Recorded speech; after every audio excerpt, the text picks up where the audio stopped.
Hi, my name is Gil Robertson, president of the African American Film Critics Association.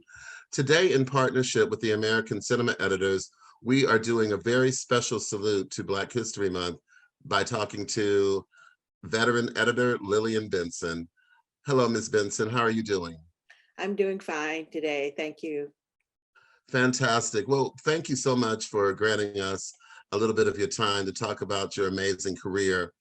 Let's go back in time and start off at the beginning. According to your IMDb, you've been involved in editing in one way or another since Vegetable Soup back in a while ago. But Yes. tell us, did you always want to be an editor, and how did you go about developing that skill set? I was trained as a fine artist, and I went to art school. So I was a kid who liked to paint and draw, and I was happy coloring, and, put me in a room, I'm fine. I had an older sister, I have an older sister who also was an art fiend.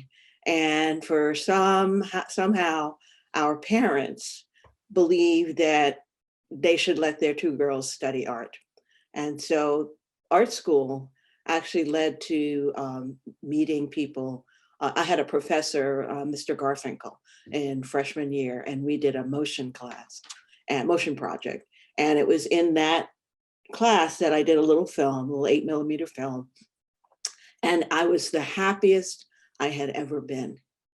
And so that was it was the internal joy that led me to think, well, maybe there's something to do with this film thing. And it was my college professor, senior year in photography, who told me I had the best sense of sequence he'd ever seen. And he asked me whether I was in studying film, and I said no. And he said, you should. So that was the permission. And then after teaching public school, I met someone who was an editor who helped me leave teaching and get a job. And Vegetable Soup was about the third job I had. I tried production. I didn't like production. I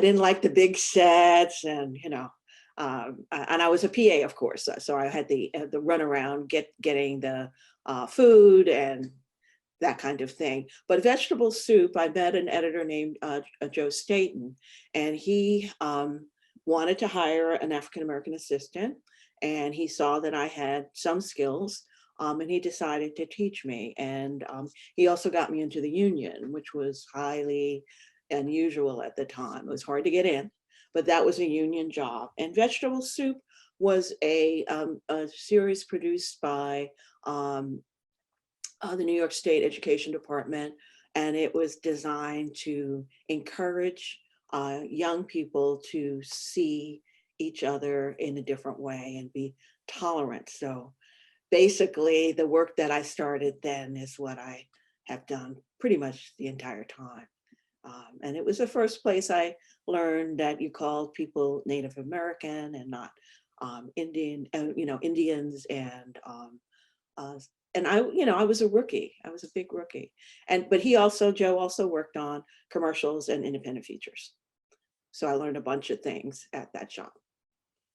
Now, when did you realize that you were going to be able to create a sustainable career for yourself? Well, I always had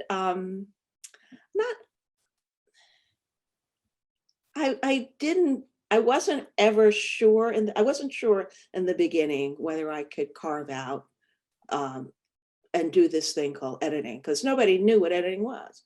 My poor parents, my father, but to his credit, he only asked me once. He said, can't you just go back to teaching? And I said, no, Daddy, I can't.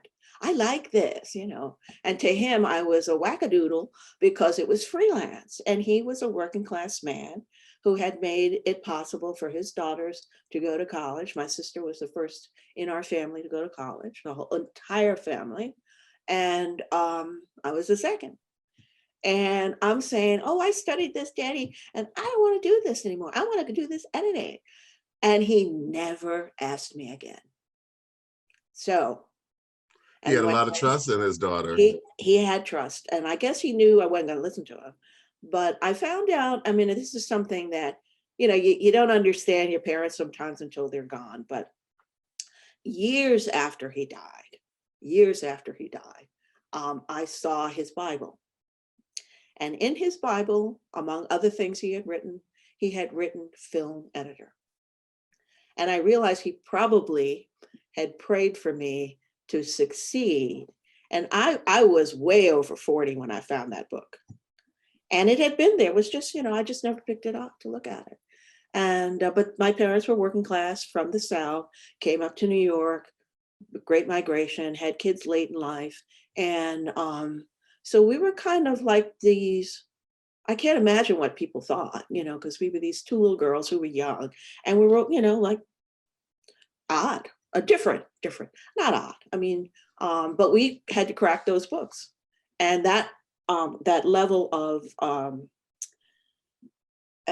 attention, oversight by my parents made sure I got good grades so I can get into a school, so I could take a chance and try this thing called editing. And editing was not that hard for me to learn. The technical things, because I was a painter and a ceramicist and did graphics, and I had all the noodle stuff down. I could do stuff with my hands, and of course it was film. So you had to splice, you had to rewind, you had to have good writing for all the logs. And that came from studying printmaking, studying calligraphy. And there were people I work with who would look at your handwriting and decide whether they would hire you or not. So, I guess I didn't know any better. I'll be honest. I didn't know any better. I didn't know how hard it was, but I managed. Well, you've done more than manage. But, let's talk about editing specifically. I mean, it does seem to be somewhat shrouded in mystery as to the role of the editor. And oftentimes people are surprised to find out that perhaps it's the most essential part of filmmaking. But what do you think makes it so difficult for people to understand the role that an editor plays in the overall look and feel, of their favorite movies and TV shows? I think we're not, one thing is respect in the industry. What what industry says is important is what people think is important. And if you're working on something, you have a skill set that isn't so easily understood. It's not like a camera. Camera is really easy. And that's what I wanted to be when I started. I wanted to be a cinematographer, but I realized how male it was. Totally male, and even think about race. And also the cameras were very heavy. And here I was 5'4", about 125 pounds. I wasn't going to be carrying around and lugging gear. And they make you do that stuff to earn your place, rightly or wrongly. And so I thought, okay, well, that's not going to be for me. I can cut and paste. But I think the collaborative part of it is what is difficult to understand. And maybe people want to simplify, and they just want to think that the whatever they're told is the top is truly the top. Now, we can't cut it if they don't write it. We can't cut it if they don't direct it. We can't cut a performance and make it better if the actor doesn't give you the line that way. So we really are more reality based. We work with what we have. Occasionally on some jobs, people ask you, well, we're going to go reshoot, what's missing? That's been very rare for me. Maybe on the bigger features, that's what happens, or certain kinds of documentaries. But you can look at a show, say that it's a documentary, and see what's missing. And sometimes you have to find the stock footage for it, or the right photo for it, or go shoot something else, or go shoot another character. because something is missing. And that an editor can see, and so can a director. But I don't understand why we're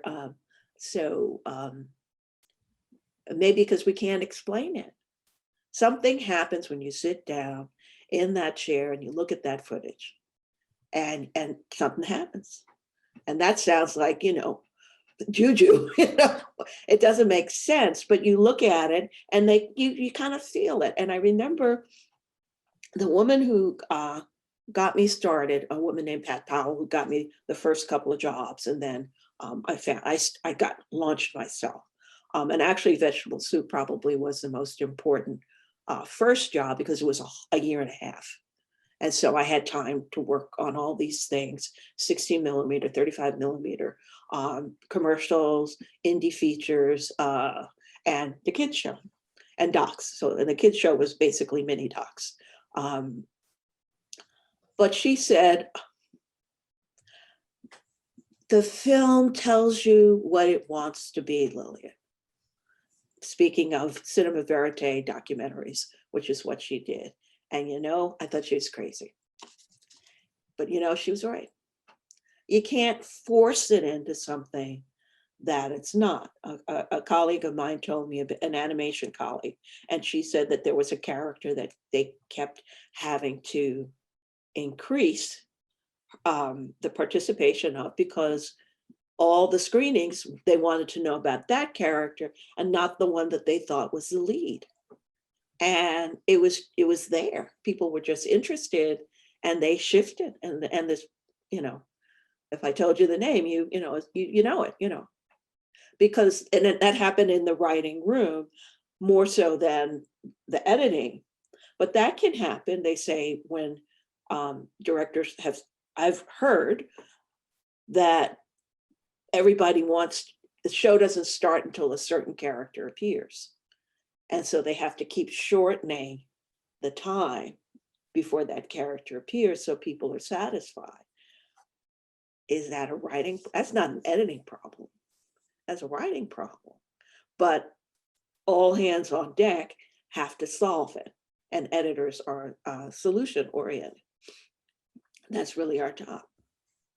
I was surprised to learn how early, I guess like a lot of people, I thought the editor's job began mostly in post.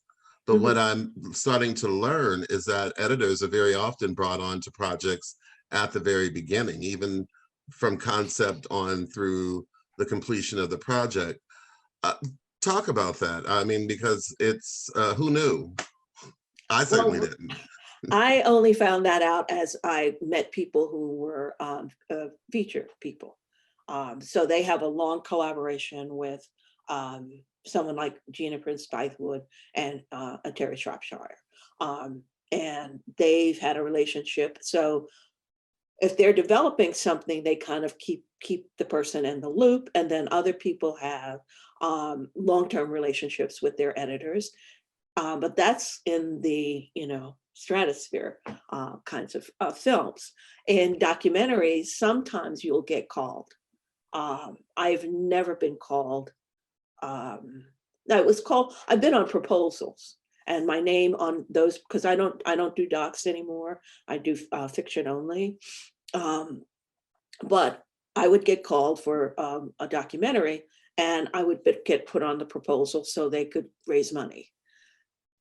Not necessarily conceptually. There was been a couple of those, but that was not the norm. But people will say, I've got something starting. Do you think that's going to fit? And I had once, the woman lost her job and could start.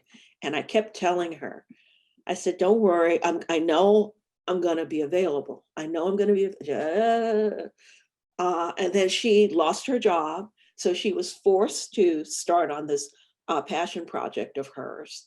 And, I was available. But I knew, for like 2 years I was talking to her, I just knew I was going to be available. And so that was a friend. So we helped birth that baby. So now, why no docs? Talk about the differences between doing docs versus doing feature films. I mean, I would imagine someone like you would probably enjoy doing both.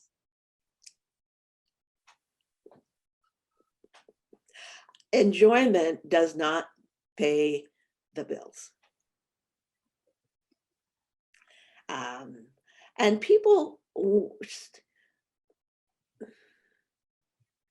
there are specific skill sets, I think, that get developed in certain areas. So you do more of this, you become more in that area.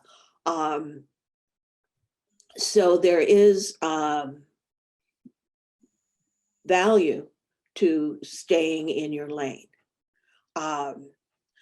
Other things are also valued more by the external world. And it's nice to get praise. It's nice to get a paycheck that pays more. It's nice for it to be a union job. It's nice that you don't have to pay your own healthcare. I worked on many, as you know from the resume, progressive, Afrocentric, save the world. Everybody, love everybody. I call them my kumbaya projects. But I'm about tolerance, I'm about inclusion, and I truly believe in my soul that injustice anywhere is a threat to justice everywhere. And that's my favorite Dr. King statement. And when I saw him give it in a speech, I was like, okay, I'm with you. They're the two most important films I've done in my career are both civil rights films, the John Lewis film, with Kathleen Dowdy, and Eyes on the Prize with Jackie Shearer. No, we're going to get to that. Yeah, so those are so I don't say the most important things are a comedy I cut or a love story I cut that's fiction. So I'm kind of clear about maybe I wouldn't have left docs if they were union. If they could support me. But I've loved working on many projects. And I do think that the artist has an obligation to the world and to his or her specific culture to do the best work that they possibly can. And it's a world responsibility. I'm not just responsible to the Black people from Brooklyn. I'm responsible to humanity to do the best with what I'm given. And, there's different challenges in each thing, and protect and make sure people don't look badly, and, all those things that you can skew when you're in the chair. So now, what brought you out west? What brought you out to California? LOVE. Didn't work out. And I remember a producer, associate producer I was working with, said prophetically, he may not be the one, but he may be the one that brings you to California. And when we broke up, I called her and said, you were right. And so that's why I came. And and I was fortunate. I had one friend here, college friend, and then the son of another friend. But I came here, blindly, but I had a job. Working class Lillian had a job before she came. So, yeah.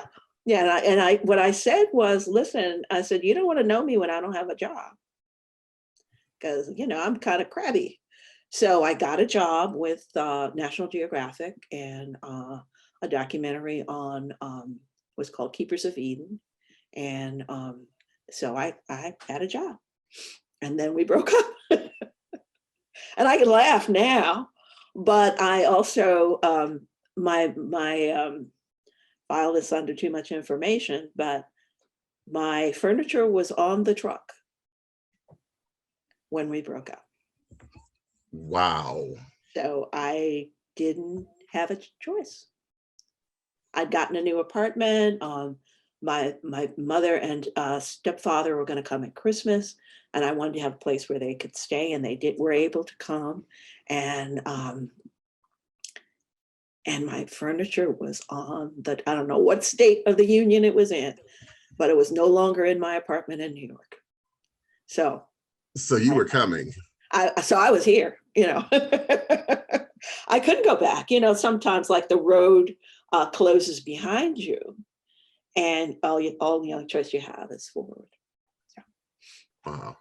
yeah. So talk about Eyes on the Prize. I mean, that was such an important, that series had such a profound effect. I'm sure certainly much larger than the creators may have anticipated at the time, the impact that it had on society and culture.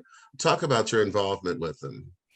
Well, I was on the second round of Eyes on the Prize. So the first one was, they did 6 episodes, and the second one, which was done, I think about 4 or 5 years later, they did 8. And there were 4 teams, 4 editors and 2 producers on each team. I was interviewed by Jackie Shearer in New York on the phone. And I remember the conversation because I don't know whether I was not feeling well or something had happened. And I lay down to take a nap in the middle of the day, and I woke up, and then the phone rang. And she said she was Jackie Shearer calling from Boston with her Boston accent. She's an African-American woman. And of course, I didn't know that. And she said, I want to talk to you about working on Eyes on the Prize. And I, sat up, it's one of those days when you go to sleep and you have your clothes on. So I talked to her, and I had applied to Eyes 1 and didn't get it. And of course I didn't understand why. But I don't know what made me tell her the absolute truth. I said, I'm just going to talk to this woman, because I felt I had nothing to lose. I hadn't done a big PBS show, so that I wasn't like on the short list, and I knew it. So, but I talked from my soul. And one of the things that one of the stories that she was doing was on the Boston busing. And I said, well, I was bused. And she said, you were? And I said, yeah. So I described what school and all that stuff. And then I told her my family was from the South, and the other show was on Dr. King. But she particularly wanted a woman, and she particularly wanted a woman of color, because she wanted to tell the Boston busing story from the perspective of the mothers, Black mothers and white mothers. The other director was Paul Steckler. He was in charge of the King show, but Jackie was the more experienced director, so she kind of helped him do that. And the most important thing about that episode was that she found me to do that show, because I don't know how many others could have done it in that way. So she was my champion, and she convinced Henry Hampton to hire me. And also someone I had worked with before, John Carter, who's the feature editor, African-American feature editor. He talked to Henry, because Henry thought, she's never done it, how could she do it? I mean, that's all it was. And then he didn't have faith. She had faith. And she had actually hired me. And then he said, she's not hired until I meet her. So she had to call me and unhire me. And I had already told people. But it worked out. So I had my meeting with Henry, and Henry ultimately spoke to John Carter. And John Carter said, you're lucky to get her. And so he needed the permission from somebody else. But it turned out fine. And it was grueling in the sense that it was very emotional material. In the Boston busing show, I had to look at horrible footage of people yelling at people, not to go into the schools. There was some violence.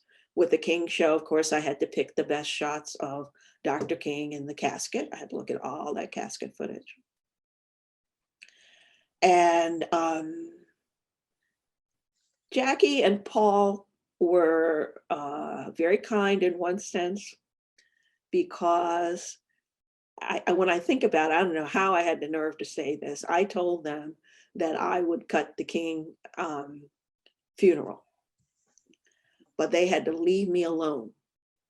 They had to not come in my room and not bother me. And that when we got to the end, when we looked at it, I wasn't going to take a lot of notes because I didn't think I could hold up under it. They said, okay. So I took yellow paper and taped it to my door, to my window, because all the cutting rooms had open glass. And so there was never any privacy. You had your back to the door, people could always see you, but not that time. So I closed it. And actually, I didn't realize until I saw it in an interview with Henry later, that Henry came down one night and peeked in. And I had a deadline. I told him what the deadline was. I would do it by such and such a time. I don't remember what that was. But Henry came down one night and peeked in between the little space, and he saw me weeping. And that's what I did. You know, how could you not weep? How could you not weep? So I wept, and they left me alone. And then I looked at it, and then they changed one or two things.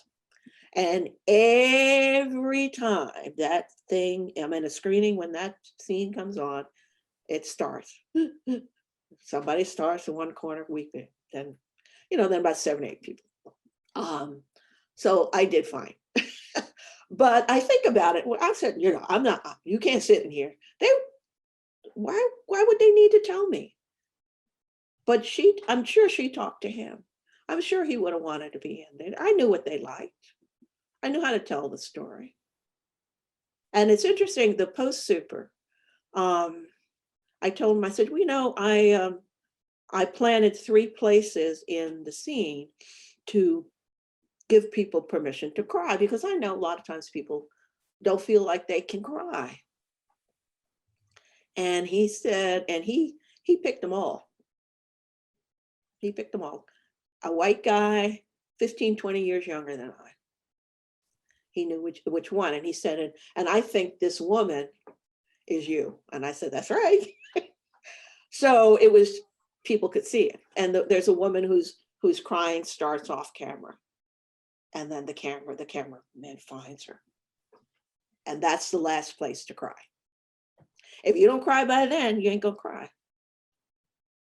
But that was the most calculated thing I did. And that's part of what editing is.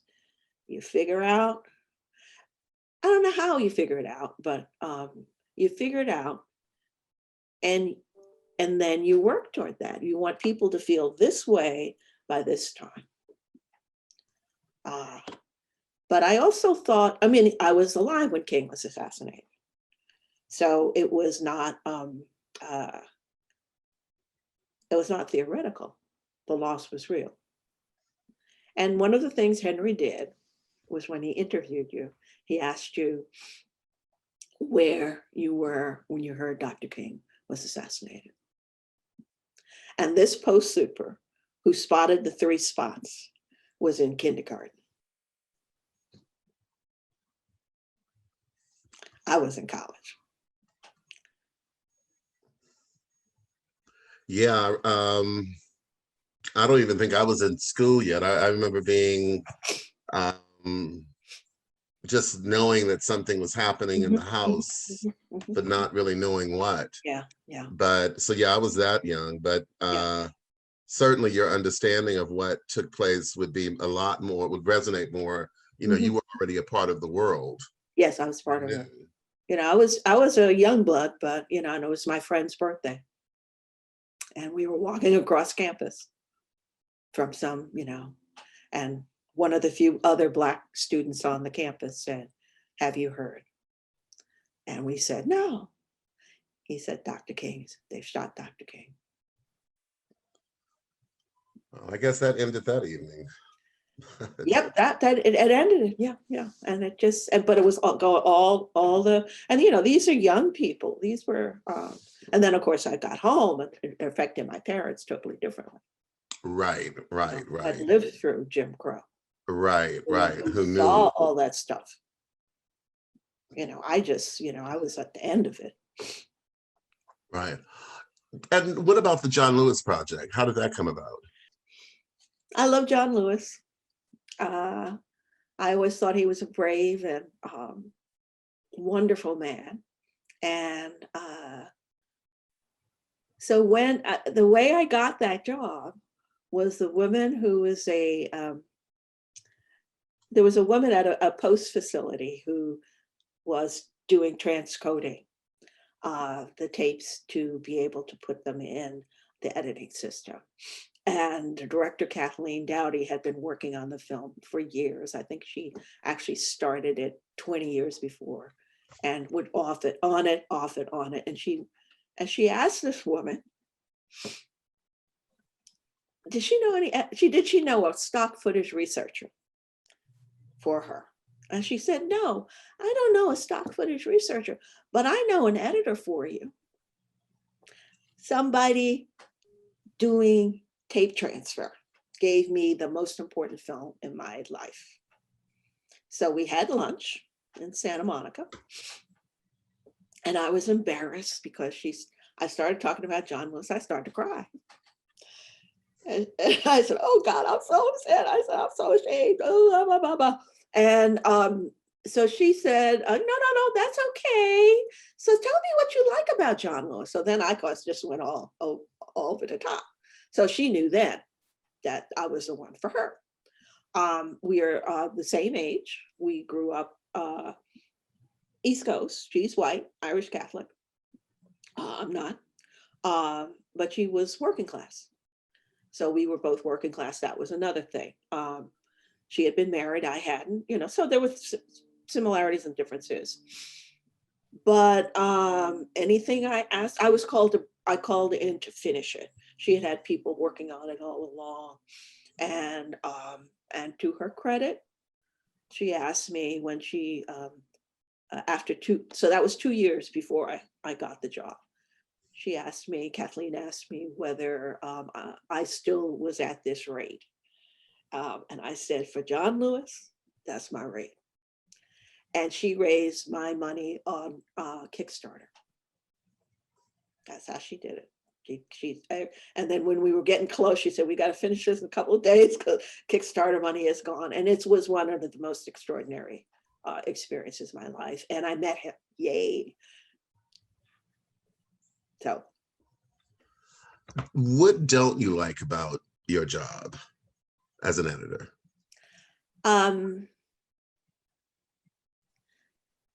One of the things I don't like about editing has nothing to do with the physicality of it, is that the schedules have been shortened. The schedules have been shortened so much that people expect more and more from you. That's a challenge. And I think I always say I was raised in a time when modesty and humility was a virtue. And that can be abused if you're an editor and you don't, crow about yourself. I don't like people who will just go around talking about themselves, and when they moderate a panel, all they do is talk, and it's like, man, but I understand where that comes from. But I also know that the thing that I don't like that causes that is the underestimation. So it's the chicken and the egg, or if we were more prominent, promoted ourselves more, would we be more appreciated? And I think it's a numbers game in some ways.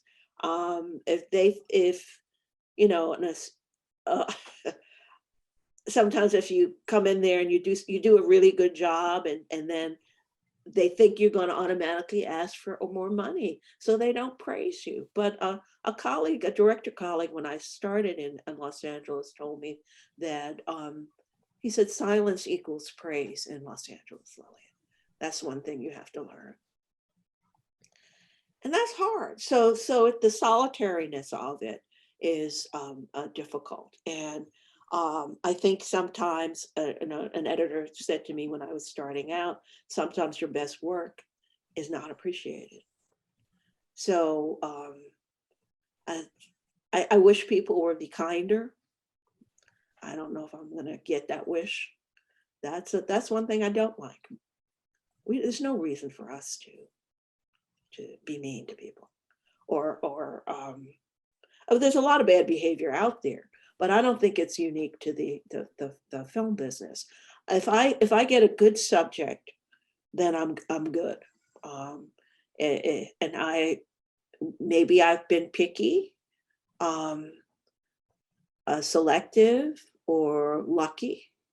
I've worked on a few films that were just for money, but not that many. And I don't have children, so I don't have to worry about, can I make the school bills or the healthcare bills or whatever. So that's a luxury. But because I think that is a reality. There are things you have to do. And many of my friends who have children said that one woman who's in advertising, she came home and she said she was being tortured on her job. They were trying to get her to quit. And she was the only African-American vice president. And as she said, I came home and hugged my children. That's why I stayed on that job. And she ended up outlasting that regime. And then the person who tried to force her out a year or two later came to her for a job because she was still there and he wasn't.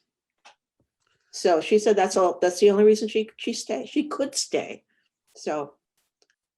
And what do you like best about it, about the whole process of editing?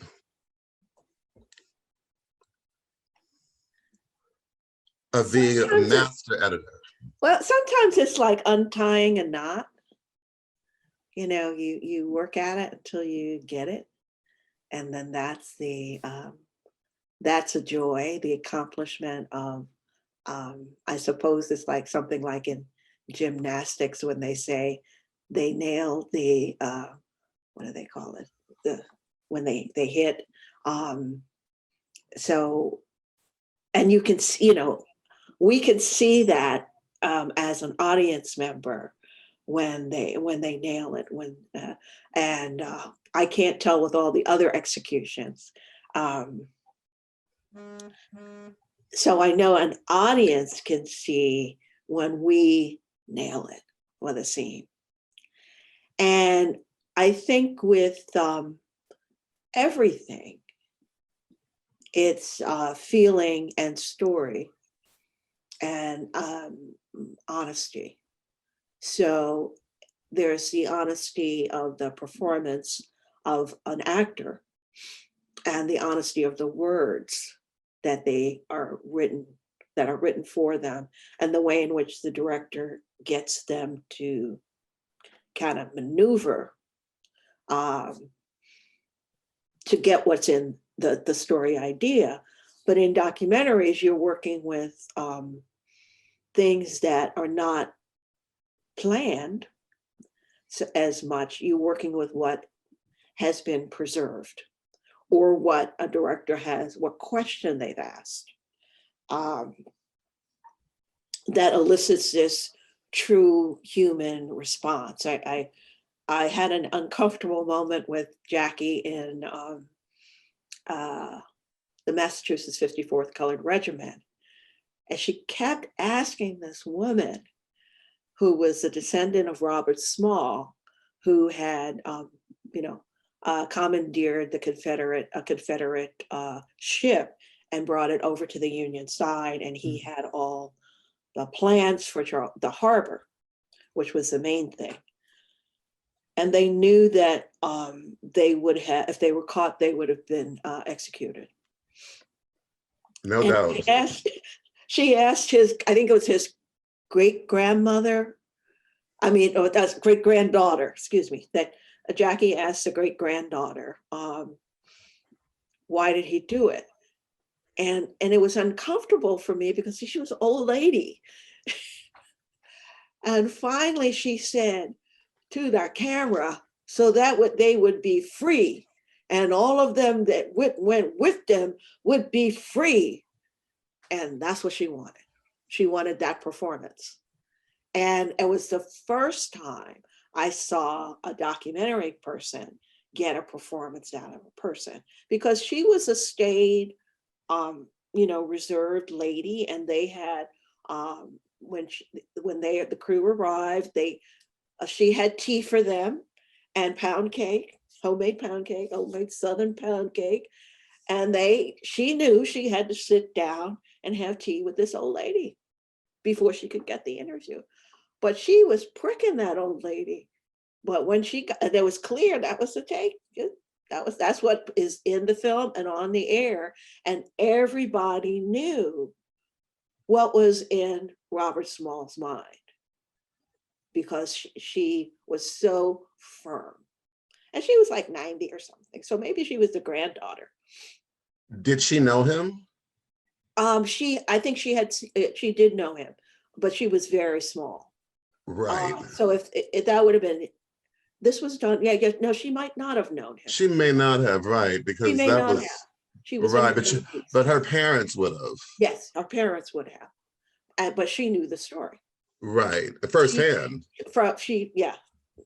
So that was an example of asking the right question or giving on a fiction set, like I'm on Chicago Med now. If they give a note to the actor and it changes that performance and I can see the change, then that might be the one I select rather than the 5 others that I had before.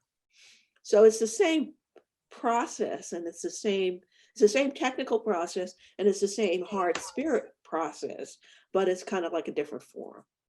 And you're working with things that are much more orchestrated in fiction. But in the Boston busing scene, I decided I opened opening day like it was a fiction piece.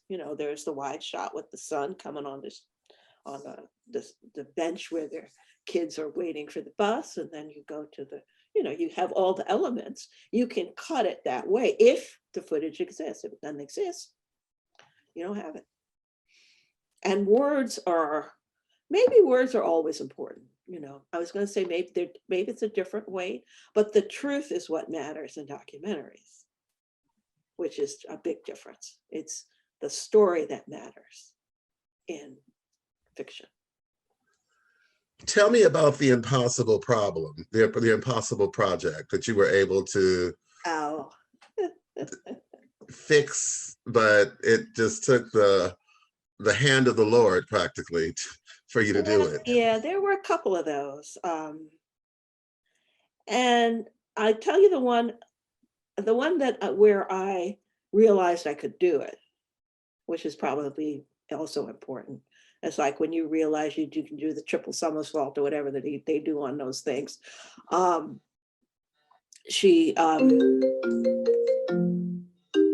were supposed to be off. Excuse me.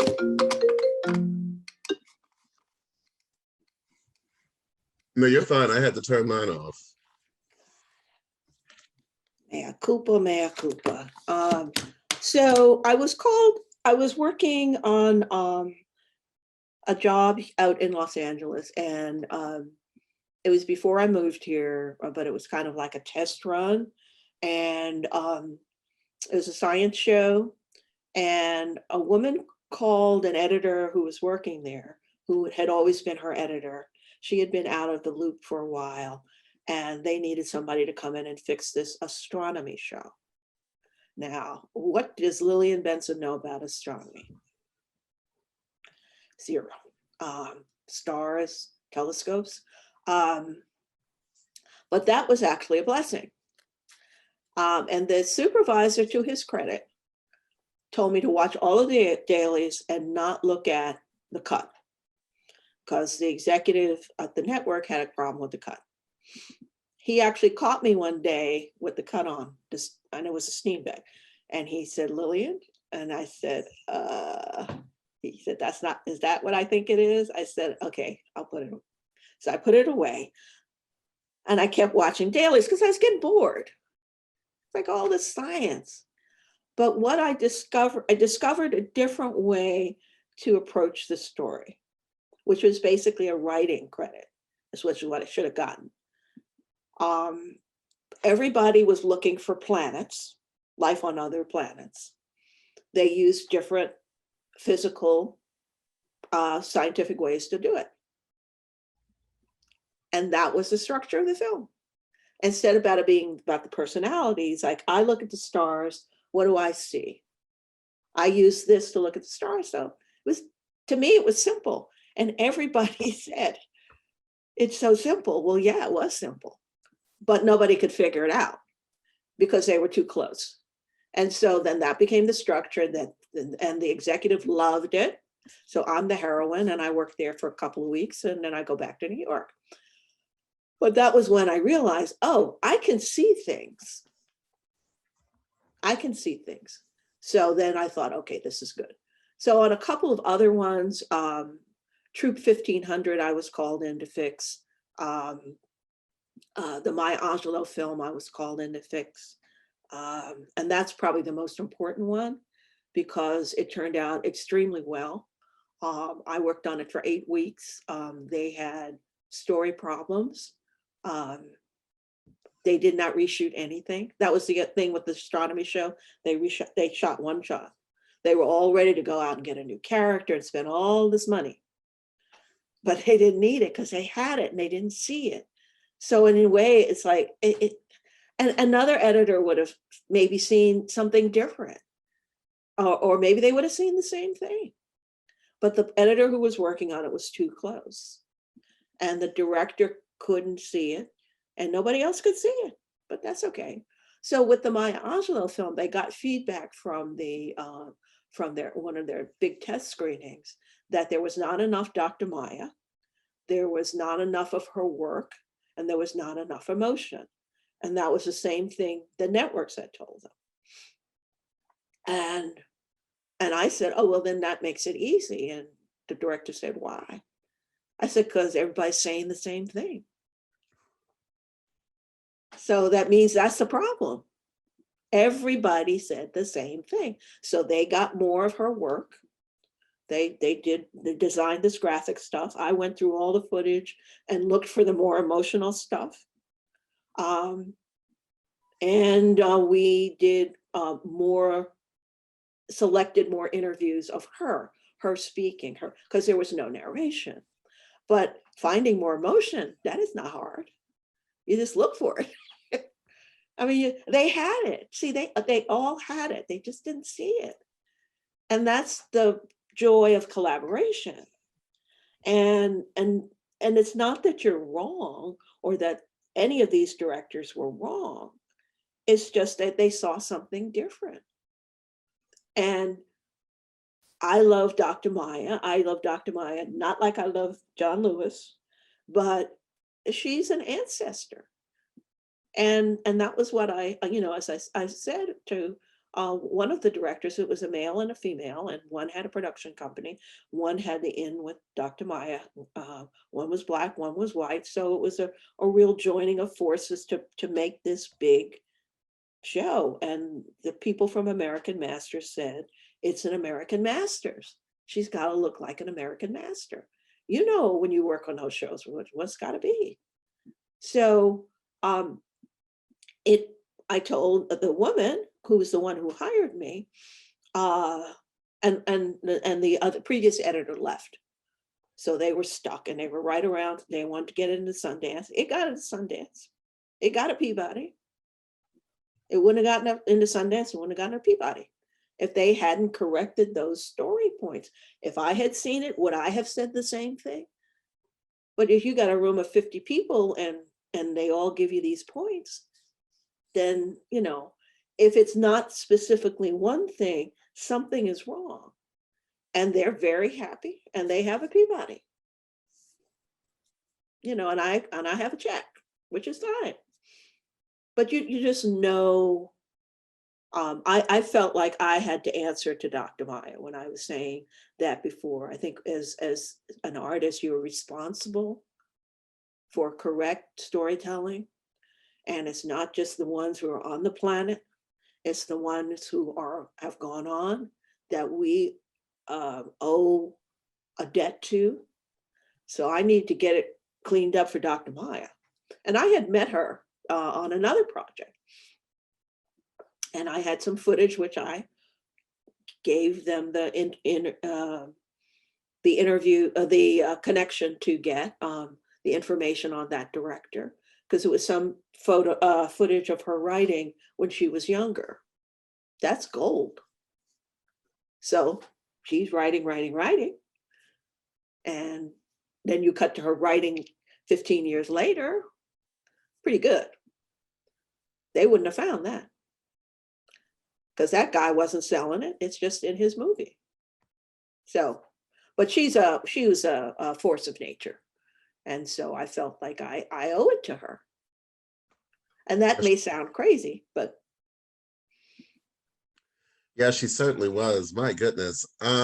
Now talk about, you've worked in other areas of the business, including you've directed, done some directing.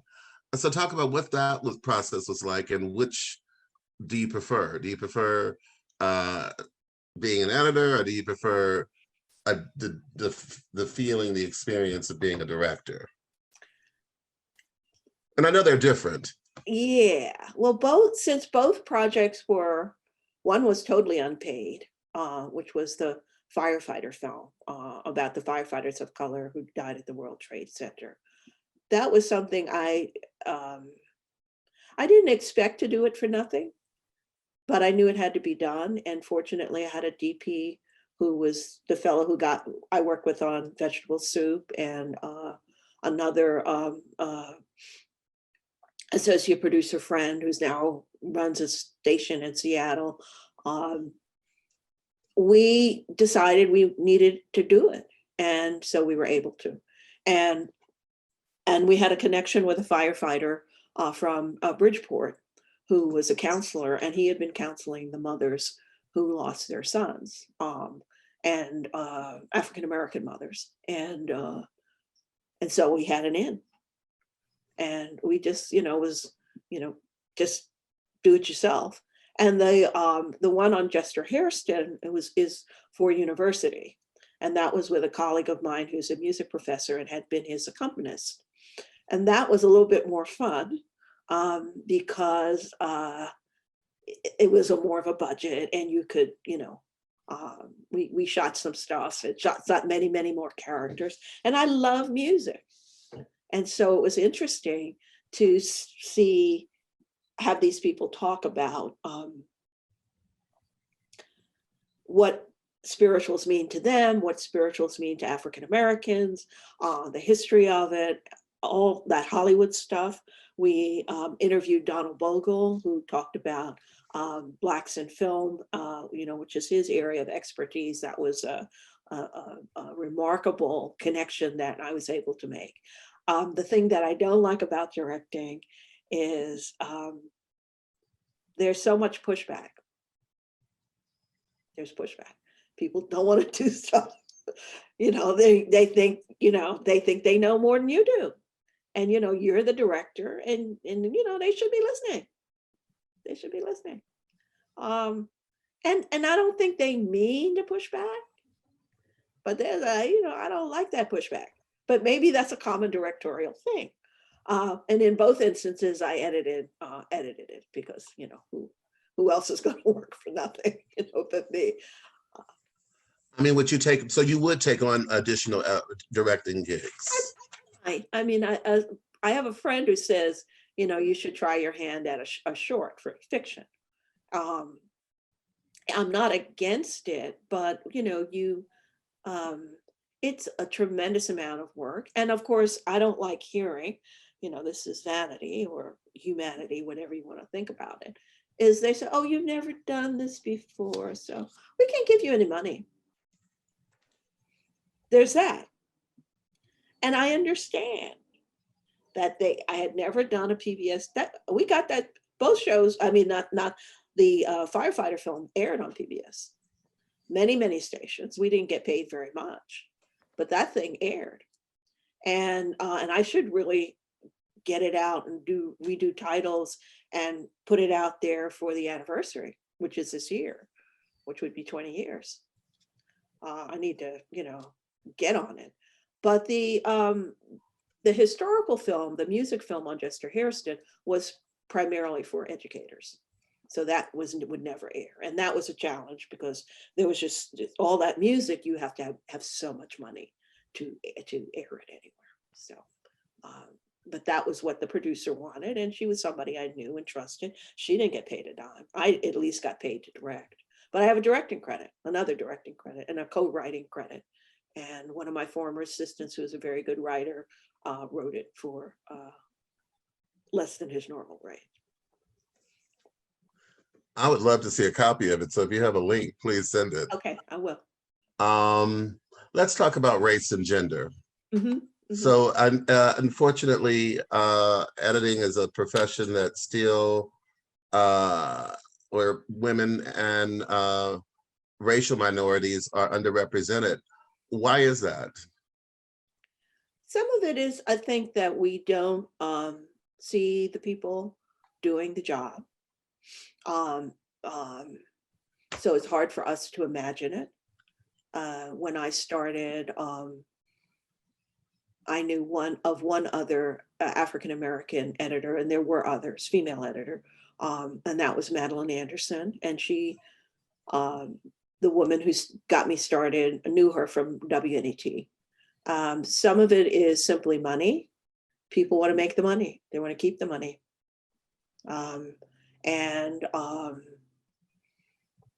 I don't know why people think we can't do things, but they do. And you are asked to perform at a higher level, sometimes even by Black people. I mean, Henry Hampton did not want to hire me because I didn't have a credit. And who was nominated for an Emmy for that work, among other people, yours truly, first time out of the gate. But I was over ready. And I had tried to get hired other places, and you never know what it is. But so I think some of it is for young people not seeing someone to aspire to be like. Number two, people want to make the money themselves. And maybe number three is that they just think they believe the hype. Is it because, why aren't they in the business? What would I have, when would I have gotten into the union if Joe Staten hadn't gotten me into the union? I don't know. But he did. And, and I try to mentor, but not everybody appreciates you, whether it's the person who hires you or your colleague beside you in the trenches or the person you're mentoring. Sometimes you mentor people that they don't really appreciate what you're giving them. I'm working with American Cinema Editors and also with the union with diversity committees. And we are trying to be the light to help people stay in the business, especially those who get in and you get discouraged. And I think it is better now. Obviously it's better because I've survived all this time. Maisie survived all this time, other people have. I don't know, we're trying to come up with different initiatives, especially the union, to help people know what we do.